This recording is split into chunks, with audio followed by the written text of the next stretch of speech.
Dear students, welcome back to my classroom. Students, today we are going to learn the letter writing. आज हम letter writing पढ़ने वाले हैं. Students, every educated person knows the importance of letter writing. हर कोई पढ़ा लिखा शख्स letter writing की अहमियत को जानता है. That's why we have to understand how to write the letters.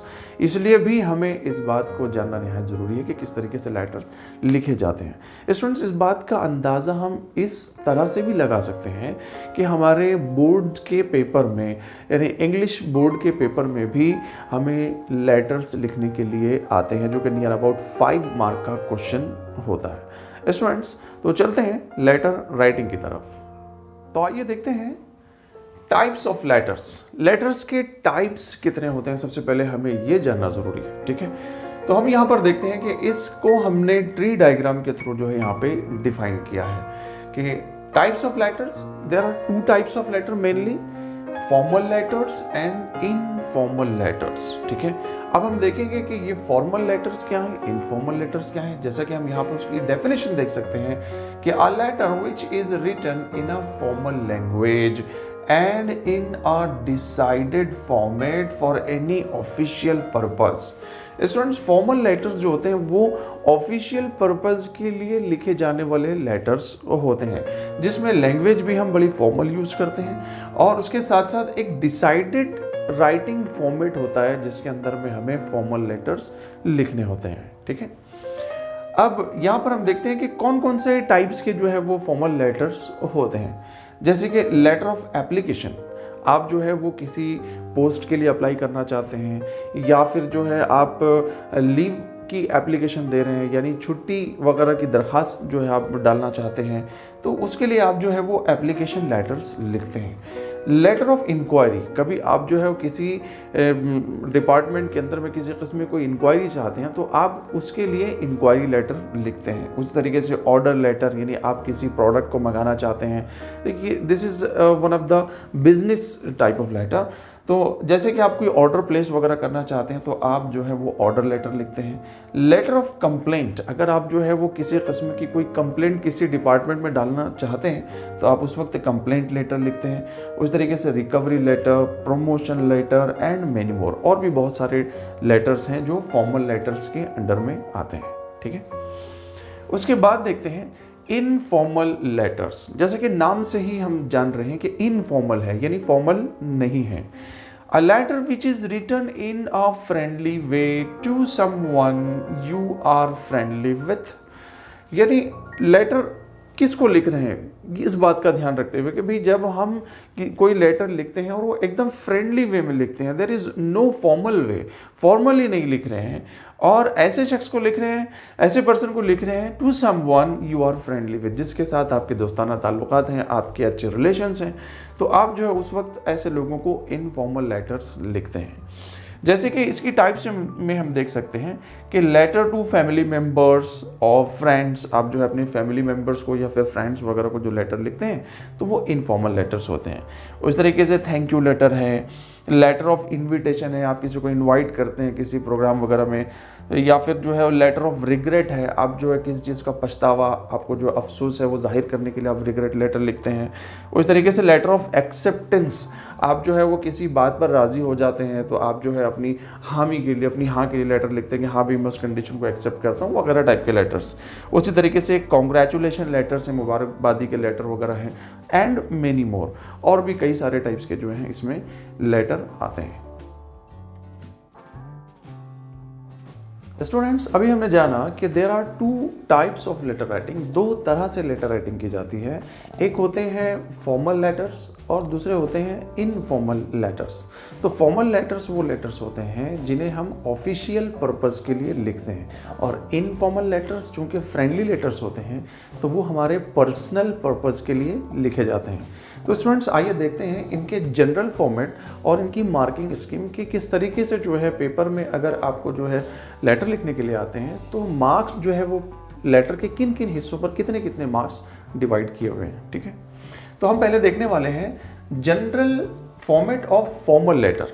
Formal letter का जनरल फॉर्मेट और उसकी मार्किंग स्कीम. ठीक है, जैसा कि आप देख सकते हैं कि यहाँ पर लेफ्ट हैंड साइड पर सबसे पहले यानी अप साइड कॉर्नर पर यानी सबसे ऊपर कॉर्नर पे जो है फ्रॉम से हम शुरू करते हैं और सेंडर्स नेम होता है, यानी आपने ख़त लिखा है तो आपका जो है वहाँ पर नाम आएगा, फिर आपका एड्रेस पिन कोड के साथ और उसके बाद में जो है वो डेट आएगी। ठीक है, तो इतना लिखने पर जो है वो आपको मिलते हैं हाफ मार्क्स। तो ये सारी चीज़ें एक के नीचे एक लिखनी है और पूरा का पूरा मटेरियल जो है ना बच्चों वो लेफ्ट हैंड साइड पर शिफ्ट कर दिया गया है। यानी पहले जो हम लेटर लिखते थे कि जिसमें सेंडर एड्रेस वगैरह जो राइट हैंड साइड पर होता था, लेकिन अब जो है चूँकि हम ईमेल फॉर्मेट को फॉलो करते हैं इसलिए हम जो है अब सारी की सारी चीज़ें जो है लेफ्ट में लिखते हैं। ठीक है, तो ये वाला पार्ट लिखने पर आपको हाफ मार्क्स मिलेंगे।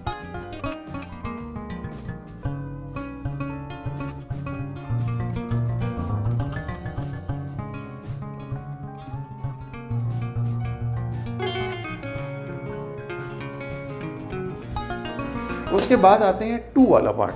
तो टू में जो होता है वो होता है रिसीवर्स डेजिग्नेशन, यानी आपने किसको खत लिखा है तो उसका डेजिग्नेशन क्या है, यानी उसका ओहदा क्या है। ठीक है, उसके नीचे आएगा उसका एड्रेस। ठीक है, तो इतना लिखने पर जो है वो आपको मिलते हैं हाफ मार्क्स।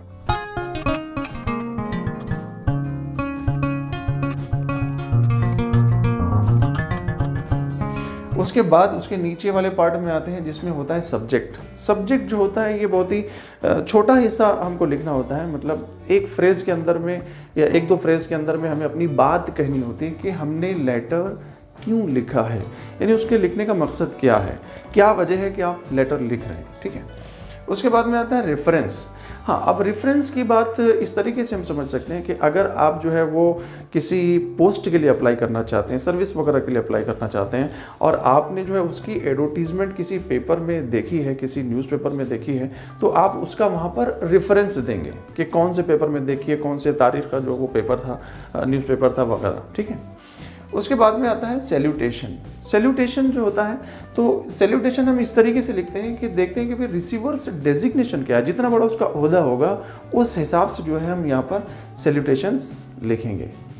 सैल्यूटेशंस लिखते वक्त हमें इस बात का ध्यान रखना है कि जिनको हमने लेटर लिखा है अगर वो मेल पर्सन है तो हम डियर सर, रेस्पेक्टेड सर वगैरह से शुरुआत करते हैं, और अगर वो फीमेल पर्सन है तो हम रेस्पेक्टेड मैडम वगैरह से शुरुआत कर सकते हैं। ठीक है,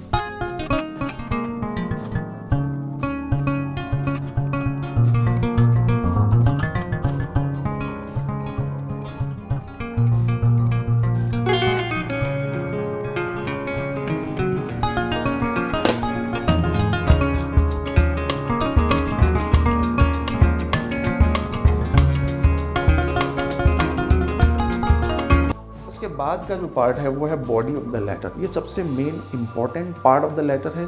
इसमें हम जो अपनी बात पूरी तरीके से कहते हैं, इसको भी जो है हम 3 हिस्सों में डिवाइड कर सकते हैं। जैसे पहला है इंट्रोडक्शन। आप इस इंट्रोडक्शन में अपनी बात को वाज़ेह करते हैं कि आपने जो है वो लेटर क्यों लिखा है। ठीक है, उसके बाद मिडल पार्ट है, तो मिडल पार्ट में आप जो है वो अपनी बात को पोटेंशियल देने के लिए सेवरल एग्जाम्पल्स वगैरह भी देते हैं। उसके बाद आता है कंक्लूजन। तो कंक्लूजन में आप जो है वो अपनी बात को मनवाने के लिए रिक्वेस्ट करते हैं। ठीक है,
उसके बाद है सब्सक्रिप्शन या लीव टेकिंग। सब्सक्रिप्शन और लीव टेकिंग जो है वो बॉडी ऑफ द लेटर के नीचे लेफ्ट हैंड साइड पर आएगा।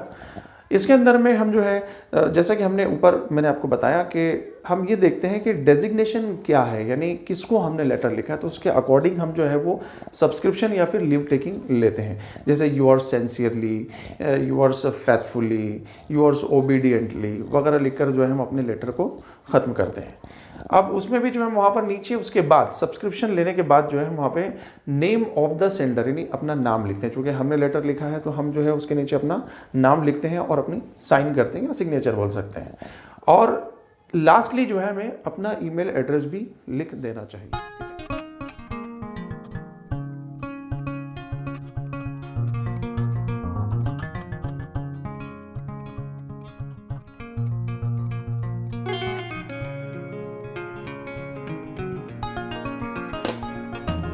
यहाँ पर देखते हैं कि बॉडी ऑफ द लेटर पर हमें 2 मार्क्स मिलते हैं और उसके बाद subscription, name of the sender और ईमेल एड्रेस, ये पूरा जो खाका है इसके ऊपर में आपको मिलते हैं half marks.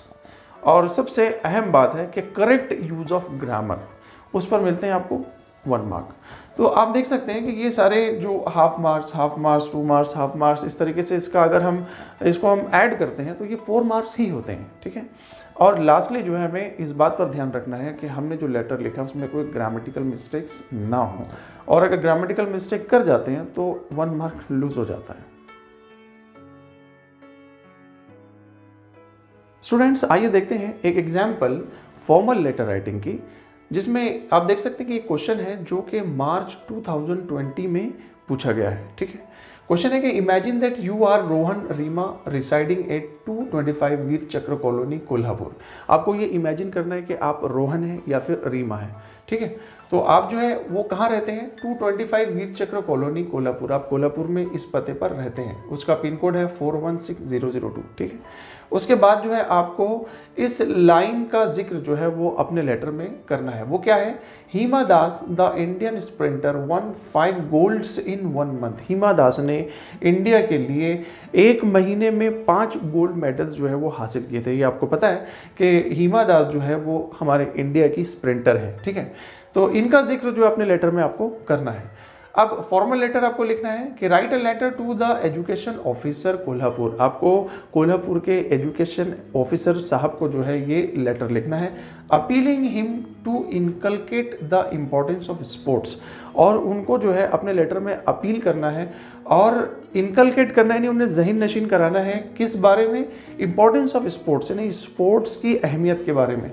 Bye providing basic sports facilities to schools, ताकि वो स्कूल्स को जो है वो बेसिक स्पोर्ट्स फैसिलिटीज़ प्रोवाइड कर सकें। तो स्टूडेंट्स, एक formal letter according to our question हमने जो है यहाँ पे तैयार किया है, जो कि हमें लिखना था एजुकेशन ऑफिसर को, और लिखने वाला कौन था, रोहन। तो हमने यहाँ पर रोहन कुमार कर दिया है, ठीक है। From Rohan Kumar 225 Veer Chakra colony Kolhapur 416002। ये पूरा का पूरा जो मटेरियल है हमको ऑलरेडी क्वेश्चन में ही दिया हुआ है, हमको कहीं और से लेने की जरूरत नहीं है, ठीक है। उसके बाद हम एक लाइन छोड़ते हैं और फिर लिखते हैं to the education officer Kolhapur. ये भी हमें हमारे क्वेश्चन में ही दिया है। उसके बाद में फिर लाइन छोड़ते हैं और फिर लिखते हैं सब्जेक्ट। सब्जेक्ट में आएगा कि application for providing basic sports facilities to school. ये सेंटेंस भी हमें हमारे क्वेश्चन से ही मिल जाता है, हमें इधर उधर देखने की बिल्कुल भी जरूरत नहीं है। अब सैल्यूटेशन से हम यहाँ पे स्टार्ट करते हैं। यहाँ पे हम पहले एक लाइन छोड़ देंगे, फिर सैल्यूटेशन लिखेंगे रेस्पेक्टेड सर, ठीक है। जो कि हम जो एजुकेशन ऑफिसर को लिख रहे हैं, एक बहुत बड़े ओहदे पर फायज शख्स को जो है हम ये खत लिख रहे हैं जो कि एजुकेशन ऑफिसर है, तो इसलिए जो है हमें सैल्यूटेशन भी उस लायक यूज करना पड़ेगा, respected sir. Respected sir, with due respect I wish to inform you that, कि पूरे अदब और एहतराम के साथ मैं आपको ये इन्फॉर्म करना चाहता हूँ कि इन आवर स्कूल विद्या मंदिर कोल्हापुर, कि हमारी स्कूल विद्या मंदिर कोल्हापुर में students are displaying tremendous amount of skill, efficiency and stamina in different departments of sports without even getting the basic facilities neither from school management nor from the government. कि हमारे school के बच्चे जो है वो sports की अलग अलग डिपार्टमेंट में, अलग अलग स्पोर्ट्स के अंदर में जो है वो अपनी स्किल्स का, अपनी इफिशियंसीज का जो है वो डिस्प्ले कर रहे हैं, यानी उसका मुजाहरा कर रहे हैं। लेकिन कैसे, बगैर किसी बेसिक फैसिलिटी के स्कूल से और गवर्नमेंट से, यानी गवर्नमेंट और स्कूल दोनों से भी हमको जो है कोई बेसिक फैसिलिटीज या बेसिक स्पोर्ट्स फैसिलिटीज़ प्रोवाइड नहीं हुई हैं। Sir, as you know, we are living in an era of sports and we consider sports personalities, national stars and huge source of inspiration and encouragement. अब यहाँ पर रोहन कुमार जो है वो एजुकेशन ऑफिसर को ये बतलाते हैं कि सर हम जो है वो इस एरा में यानी कि स्पोर्ट्स के एरा में यानी स्पोर्ट्स के ज़माने में जी रहे हैं। ये जो ज़माना है आज स्पोर्ट्स का ज़माना है और हम कंसिडर करते हैं स्पोर्ट्स पर्सनालिटीज़ को हमारे नेशनल स्टार्स, नेशनल हीरो हम कंसिडर करते हैं and the huge source of inspiration and encouragement, और उनको जो है हम इंकरेजमेंट और इंस्पिरेशन का एक बड़ा सोर्स मानते हैं। अब यहाँ पर आएगा we have a great example of Hima Das. अब हिमा दास का एग्जाम्पल लेने के लिए हमें जो क्वेश्चन में कहा गया था तो हमने जो है उस एग्जाम्पल को यहाँ पे लिया है कि we have a great example of Hima Das the Indian sprinter. हमारे पास जो है वो Hima Das the Indian sprinter की एक बहुत बड़ी मिसाल है। She not only won 5 gold medals for our nation but also the hearts of millions and millions people around the globe. हिमा दास ने सिर्फ जो है वो 5 मेडल्स ही हमारे नेशन के लिए नहीं जीते हैं बल्कि पूरी दुनिया में रहने वाले लोगों के दिलों को भी उन्होंने जीत लिया है। ठीक है। The basic sports facilities from her school played a vital role to reach her to the zenith of success. और ऐसा हम ख्याल करते हैं कि उनकी स्कूल में यानी हिमा दास की स्कूल में जब उन्हें बेसिक फैसिलिटीज़ मिली, बेसिक स्पोर्ट्स फैसिलिटीज़ मिली, तब जाके जो है वो आज जो है वो एक दुनिया में चमकता हुआ सितारा बन सकी, यानी एक स्पोर्ट्स पर्सन बन सकी जिसने जो है वो 5 गोल्ड मेडल्स अर्न किए हैं। ठीक है।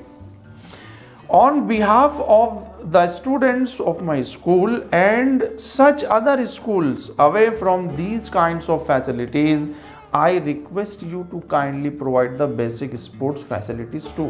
यानी मैं अपनी स्कूल के स्टूडेंट्स की जानिब से और उन तमाम स्कूलों के जानिब से जो दूर हैं बेसिक स्पोर्ट्स फैसिलिटीज़ से, जिन्हें बेसिक स्पोर्ट्स फैसिलिटीज़ जो है वो फराहम नहीं है, प्रोवाइडेड नहीं है, तो ऐसी स्कूलों की तरफ से जो है मैं आपसे रिक्वेस्ट करता हूँ कि आप जो है उन तमाम स्कूलों को वो बेसिक स्पोर्ट्स फैसिलिटीज़ प्रोवाइड कराएँ। The schools by taking the issue under your supervision. तो हम ये रिक्वेस्ट करते हैं कि आप इस इशू को जो है वो ख़ास तौर पर ध्यान दीजिएगा। If you will consider the case favorably, we will remain thankful to your department. अगर आप जो है वो हमारी परेशानी को दूर कर देते हैं तो हम आपके डिपार्टमेंट के शुक्रगुजार रहेंगे। ठीक है। थैंकिंग यू, हम आपका शुक्रिया अदा करते हैं। फिर हम लीव टेकिंग लेंगे, योर्स सिंसियरली, फिर हम जो है रोहन कुमार यानी सिग्नेचर या फिर नेम ऑफ द सेंडर, और फिर हमने यहाँ पर जो है उसका ईमेल आईडी भी यानी ईमेल एड्रेस भी डाल दिया है कि abc123@gmail.com। तो आपका जो है वो आप अपने हिसाब से डाल सकते हैं। तो स्टूडेंट्स, मुझे लगता है कि आपने इस लेटर को, लेटर फॉर्मेट को और लेटर में ज़रूरी चीज़ों को और यहाँ तक कि लेटर के मार्क्स डिस्ट्रीब्यूशन को भी बहुत अच्छे तरीके से समझ लिया होगा। तो स्टूडेंट्स, जल्दी मिलेंगे नेक्स्ट कंटेंट के साथ।